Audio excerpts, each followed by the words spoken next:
नमस्कार, मैं Manoj Kumar DElEd second semester में। अभी तक मैंने आपको वर्धन वंश के बारे में डिटेल में बताया।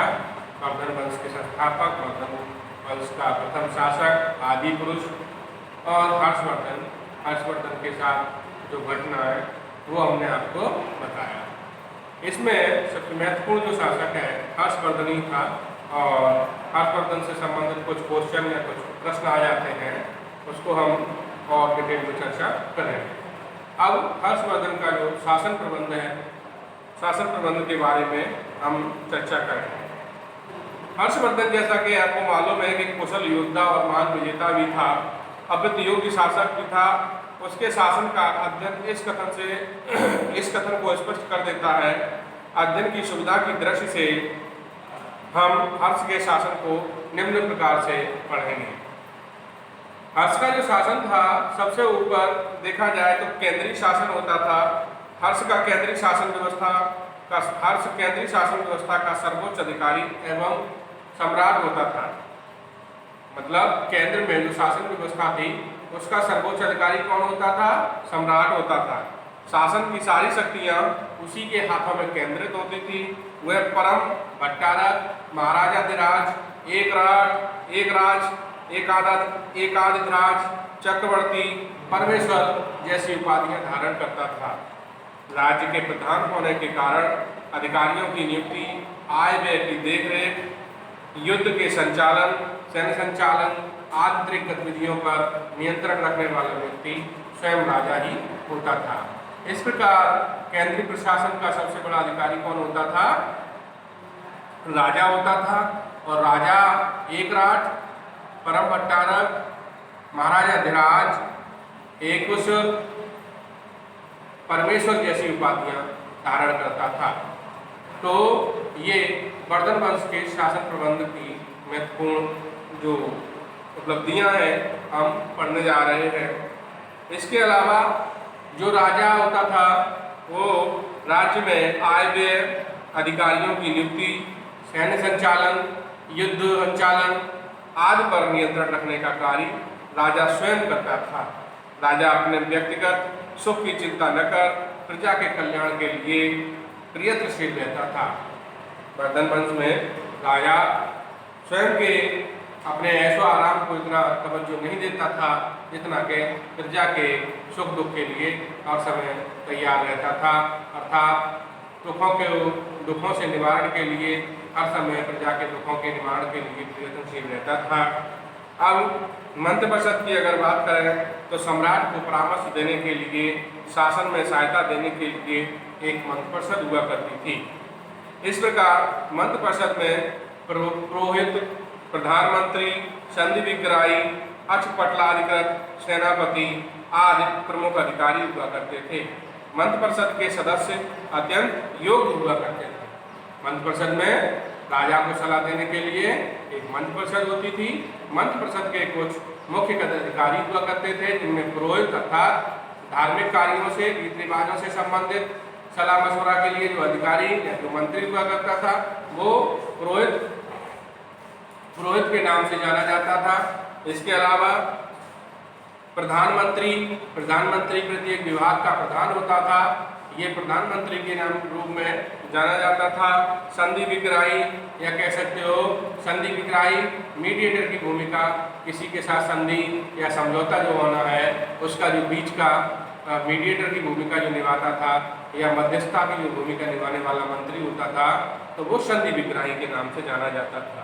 अक्षपटलाधिकृत ये एक ऐसा अधिकारी होता था जो राजा के आज्ञों को, राजा के आदेशों को लिखने का कार्य करता था।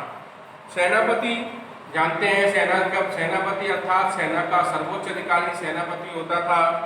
तो इस प्रकार से राजा को सलाह देने के लिए एक मंत्रिपरिषद हुआ करती थी। इस प्रकार सम्राट हर्ष का शासन अत्यंत सुव्यवस्थित था। यद्यपि सम्राट का शासन सर्वे सर्वा था, किंतु फिर भी उसका शासन स्वेच्छाकारी नहीं था। वही मैंने बताया कि सम्राट सर्वोच्च अधिकारी जरूर था, लेकिन सम्राट पूर्ण रूप से स्वतंत्र नहीं था। ऐसा नहीं था कि वो अपनी इच्छा अनुसार सारे कार्य कर सके। उसकी सहायता के लिए मंत्रिपरिषद भी हुआ करती थी।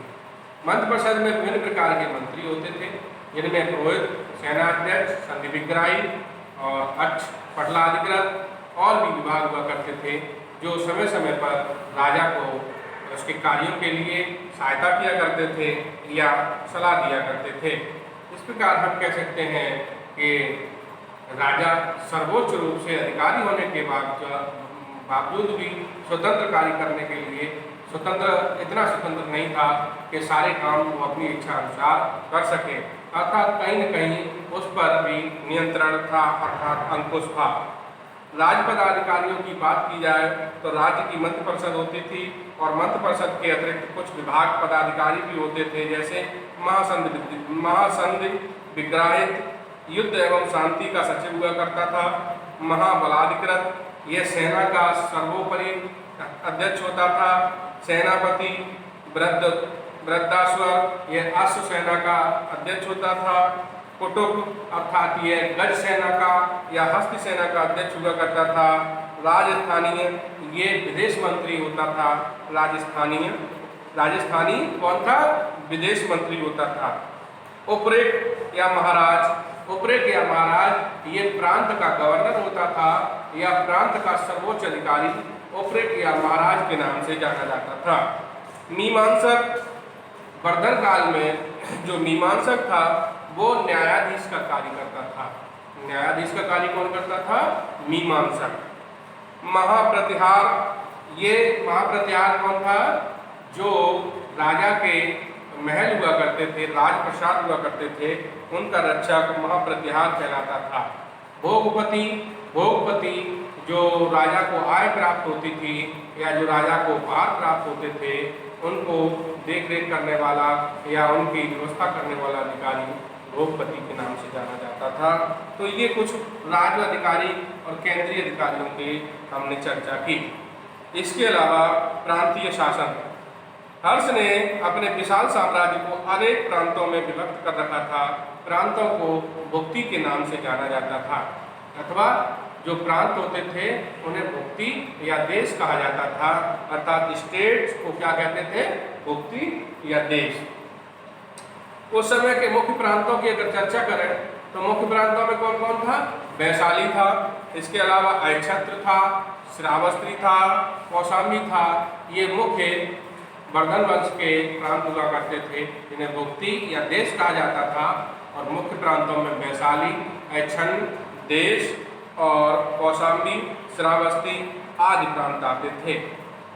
देश का प्रधान ये प्रांतीय शासक उपरेक, महाराजा, गोप्ता या भोगपति या राजस्थानी इत्यादि कहलाते थे। साधारणतया इन पदों पर राज परिवार के सदस्यों को ही नियुक्त किया जाता था, अर्थात जो उपरेक होता था या राजस्थानी होता था या भोगपति होता था या गोप्ता होता था, ये उस प्रांत का सर्वोच्च अधिकारी होता था, प्रांत का रक्षक होता था या प्रांतपति होता था।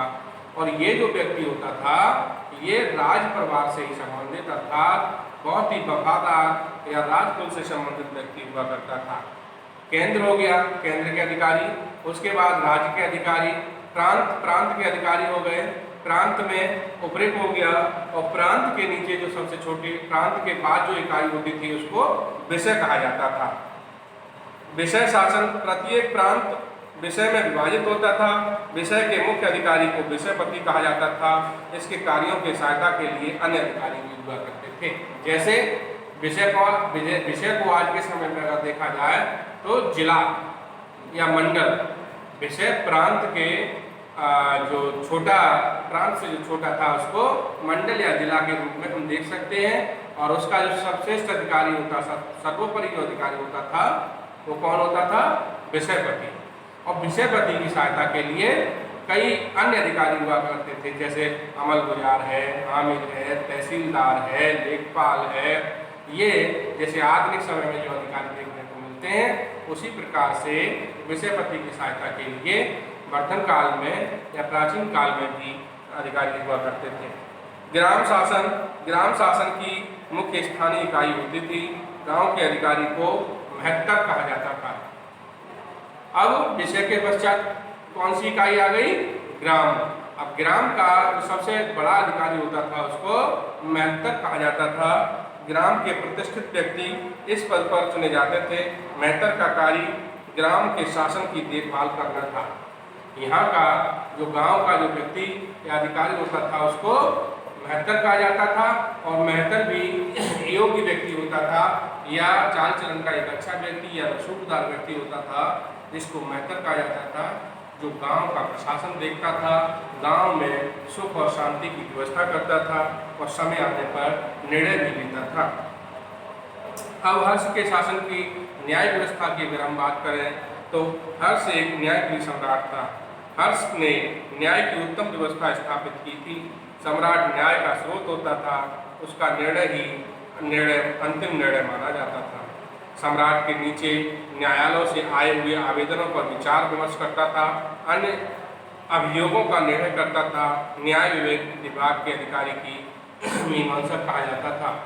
मैंने कहा कि न्यायाधीश के रूप में भी अगर देखा जाए तो जो सर्वोच्च न्यायालय, अगर सर्वोच्च न्यायाधिकारी था वो भी राजा ही था, लेकिन इसके अलावा न्यायालय हुआ करते थे और न्याय विभाग में जो कार्रवाइयाँ होती थी या जो आदेश पारित होते थे या जो अभियोग आते थे तो उन पर भी राजा स्वयं हर्ष उस पर चर्चा किया करता था और समय आने पर उस पर निर्णय भी लेता था। और राजा के अंतर्गत जो न्यायालय आते थे उनमें जो न्यायाधीश होते थे उनको मीमांसक के नाम से जाना जाता था। दंड व्यवस्था की अगर चर्चा करें तो हर्ष के समय की दंड व्यवस्था बहुत ही कठोर व्यवस्था थी। राजद्रोह के लिए आजीवन कारावास तक की सजा दी जाती थी। सामाजिक सदाचार के प्रतिकूल आचरण करने वाले माता पिता के साथ कोई अनुचित व्यवहार करता है तथा विश्वासघात करने पर व्यक्ति का अंग भंग कर दिया जाता था। जैसे एक तो अपने माता पिता को कोई परेशान करता है तो, और उसके अलावा अगर कोई विश्वासघात करता है तो उसका अंग भंग कर दिया जाता था, अर्थात हाथ पैर काट दिए जाते थे या शरीर का और कोई हिस्सा शरीर से अलग कर दिया जाता था, जिसको अंग भंग कहते हैं। देश निर्वासन की भी सजा दी जाती थी। अगर और कोई दंड देना होता था तो उसको देश निकाला भी दिया जाता था, अर्थात उस क्षेत्र से, गांव से, कस्बा से उसको निष्कासित कर दिया जाता था। इस प्रकार की कठोर व्यवस्था हर्ष के शासनकाल में हमें देखने को मिलती है, जो राजा के लिए एक महत्वपूर्ण व्यवस्था भी थी, क्योंकि बिना पुरस्कार और दंड की नीति के कहीं भी कोई अच्छा शासन या अनुशासन नहीं हो सकता। जल, अग्नि, तुला तथा विष द्वारा अपराधी की जांच की जाती थी। जल, अग्नि, तुला ये किस प्रकार की जांच होती थी? न्याय व्यवस्था के अंतर्गत जैसे कहते थे कि लोग जल के द्वारा कहते हैं जल को उठाकर कसम खा लो, गंगा जी का जल है। अग्नि के फेरे लगाओ या अग्नि में हाथ दे दो या गर्म तेल में हाथ देना, उससे इस प्रकार के मतलब उसके अपराधी की जांच की जाती थी कि सही होगा तो उसका हाथ जल जाएगा, नहीं सही होगा तो उसका हाथ बच जाएगा। तो कभी कभी इसके भी परिणाम हमें देखने को मिलते हैं कि कुछ लोग निरपराधी होने के बावजूद भी गर्म तेल में हाथ डालेंगे तो जलेंगे, स्वाभाविक सी बात है। लेकिन ऐसा भी सुनने को मिला है कि जो अपराधी नहीं होते थे तो वो अगर गर्म तेल में या अग्नि में हाथ डालते हैं तो उनका हाथ नहीं जलता था। ये जो भी है, ये उस समय की कुछ व्यवस्थाएं हमें देखने को मिलती हैं। पुलिस विभाग आता है इसके पश्चात। हर्ष के समय में पुलिस विभाग का संगठन गुप्तकालीन पुलिस विभाग की भांति हुआ करता था। गुप्तकालीन की भांति उस समय भी पुलिस विभाग का जो प्रधान अधिकारी होता था उसे दंड पासादिक के नाम से जाना जाता था। के बाद पुलिस विभाग हुआ करता था। पुलिस विभाग का जो अधिकारी होता था उसको दंड पासादिक या दंडिक या चौरोधड़क कहलाते थे। अर्थात गुप्तकाल में जो पुलिस विभाग या कह सकते हैं कार्यकारी विभाग होता था वह गुप्तकाल की तरह ही होता था। हर्ष के समय का जो पुलिस विभाग था वो गुप्तकाल की तरह था, और हर्ष के समय का पुलिस का सबसे बड़ा अधिकारी दंडपाशिक या दंडिक या चौरोधड़क कहलाता था। गुप्तचरों की भी अच्छी व्यवस्था थी, किंतु यहाँ सब कुछ होते हुए भी चोरों और डाकुओं का भय समाप्त नहीं था। हर्ष के समय आने वाले चीनी यात्री स्वयं इसका शिकार हुए। मतलब इतना सब कुछ होने के बावजूद भी न्याय व्यवस्था, दंड व्यवस्था और पुलिस व्यवस्था इतनी सुदृढ़ होने के बावजूद भी हर्ष के शासनकाल में चोर और डाकुओं से लोगों को भय बना रहता था।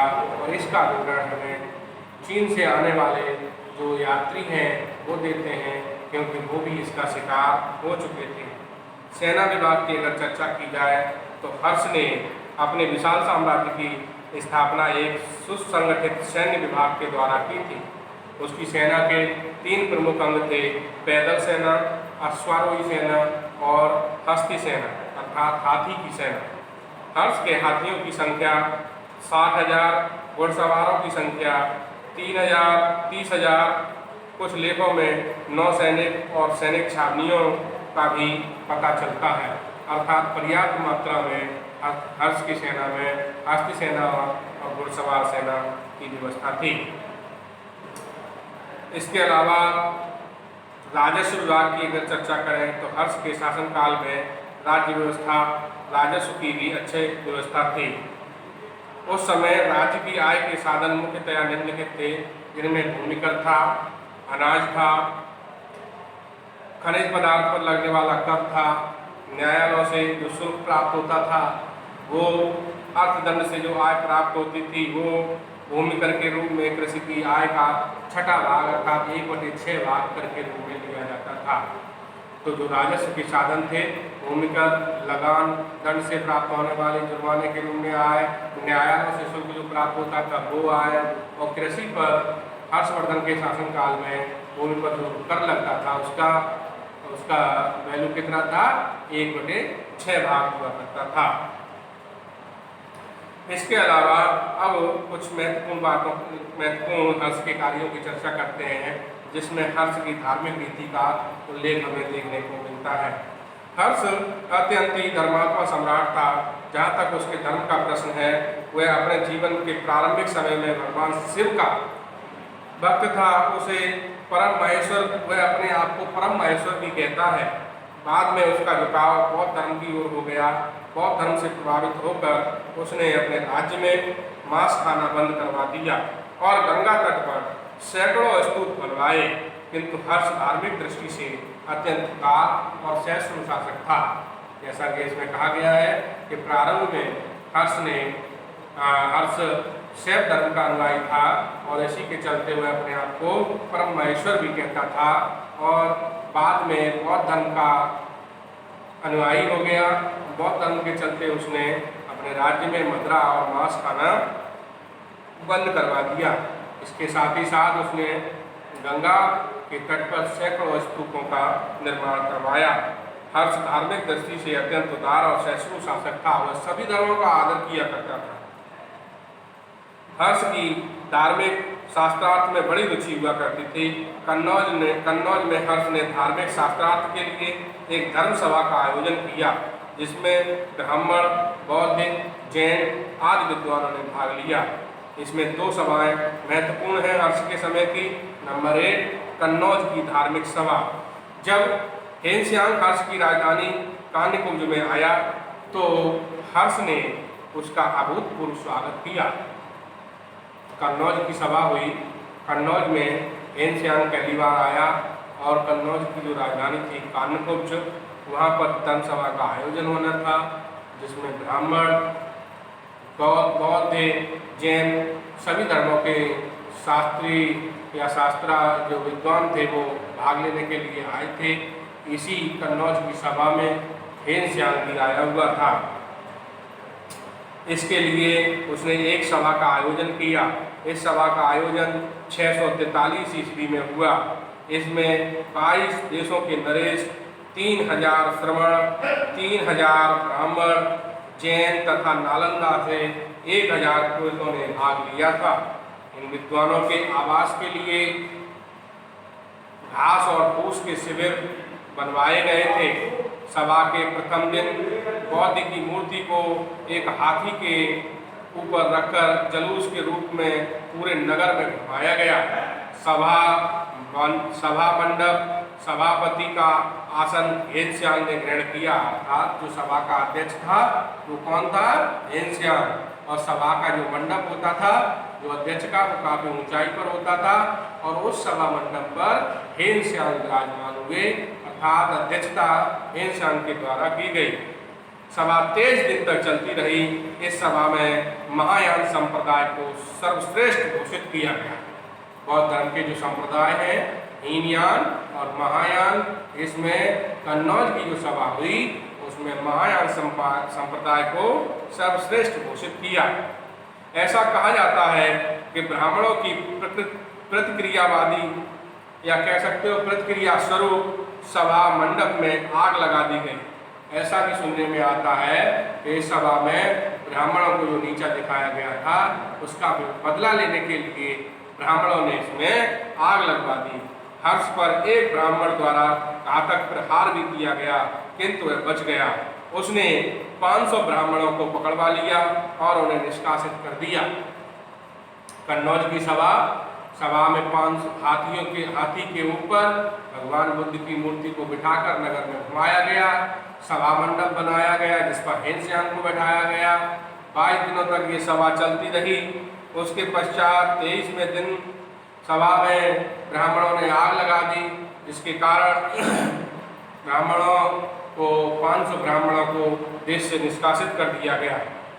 ये घटना कन्नौज के हर्षवर्धन की सभा की चर्चा के रूप में देखने को मिलती है। इसके अलावा प्रयाग की धार्मिक सभा, हर्ष अपनी दानशीलता के लिए इतिहास में प्रसिद्ध है।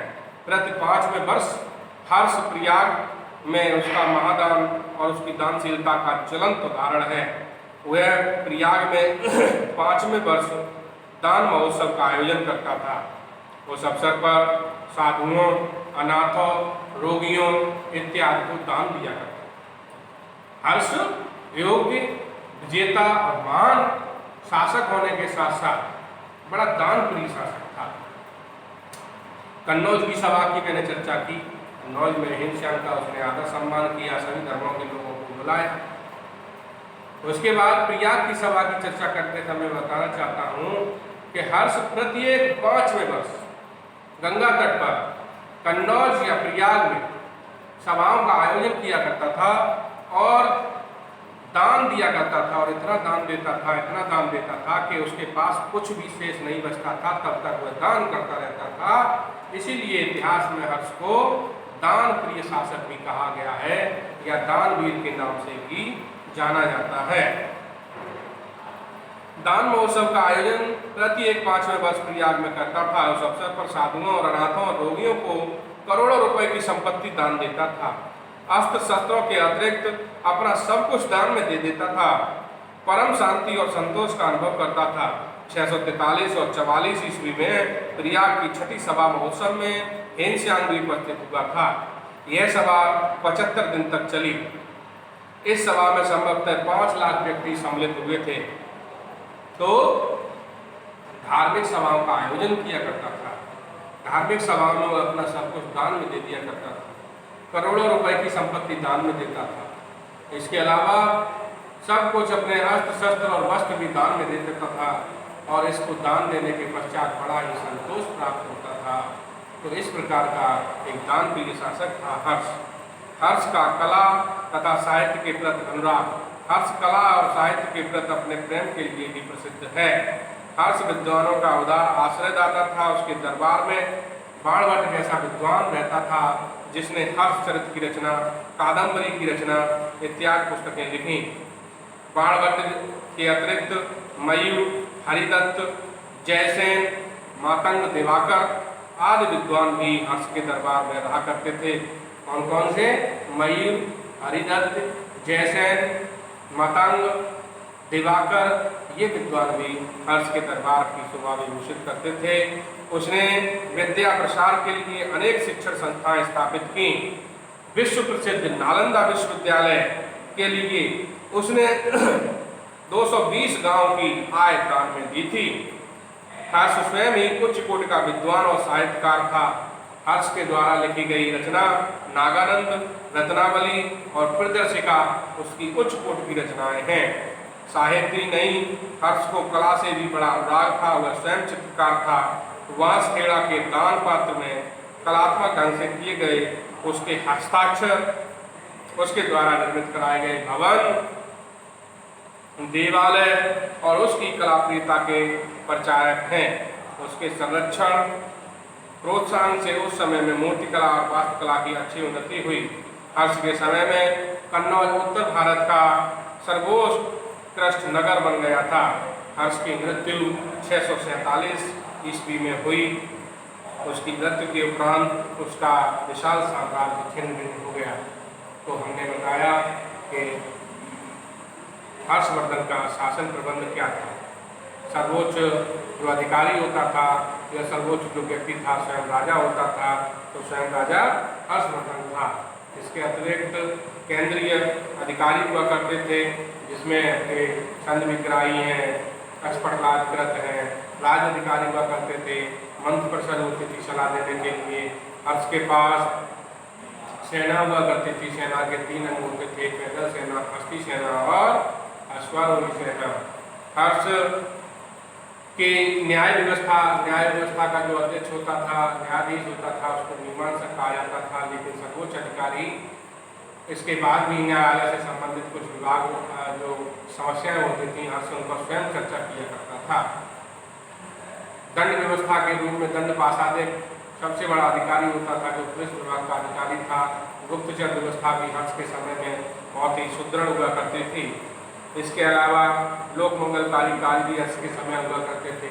धार्मिक नीति के रूप में अगर बात करें तो हर्ष प्रारंभ में सैव धर्म कार्रवाई हुआ करता था। इसीलिए जो है अपने आप को महेश्वर और ब्रह्म महेश्वर की उपाधि से भी विकसित करता है।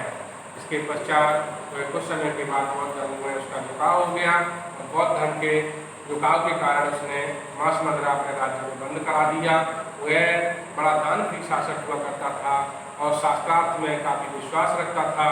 इसीलिए उसने कन्नौज और प्रयाग में कुछ सभाओं का आयोजन करवाया था। कन्नौज सभा की अध्यक्षता में हेनस्यांग गद्दी पर बैठे हुए थे, जिसमें ब्राह्मणों में प्रतिक्रिया स्वरूप आग लगवा दी, जिसके कारण 500 ब्राह्मणों को देश से निकाला दिया गया था। इसके पश्चात प्रयाग सभा भी 75 दिन तक चली, जो सफल रही। हर्ष अपने शासन के हर 5वें वर्ष गंगा के तट पर जाकर अपना सर्वस्व दान किया करता था। इसीलिए हर्ष को इतिहास में उच्च कोटि का दानप्रिय या दानवीर शासक कहा जाता है। हर्ष के समय तमाम विद्वान रहते थे, जिनमें बाणभट्ट, जिसकी रचना बाणभट्ट ने हर्षचरित की रचना की और कादम्बरी की रचना की। हर्ष स्वयं विद्वान था। हर्ष की रचना नागानंद, रत्नावली और प्रियदर्शिका उसकी उच्च कोटि की रचनाएं हैं। इसके अतिरिक्त हर्ष के शासनकाल में मयूर, हरिदत्त, जयसेन, मातंग, दिवाकर जैसे विद्वान हर्ष के शासनकाल में रहते थे। हर्ष ने इस प्रकार हम देखते हैं शिक्षा, कला, साहित्य, संगीत, राज्य व्यवस्था, धार्मिक नीति, इन समस्त क्षेत्रों में हर्ष ने अपने शासन प्रबंध में उच्च कोटि का कार्य किया। और इसीलिए वर्धन वंश में कि अगर किसी प्रतापी शासक के रूप में किसी का नाम लिया जाता है तो हर्षवर्धन का नाम लिया जाता है, जिसके समय में प्रसिद्ध चीनी यात्री हेनस्यांग आया था। हर्षवर्धन की मृत्यु 647 ईस्वी में हुई, 647 AD या 647 ईस्वी में हुई। नमस्कार।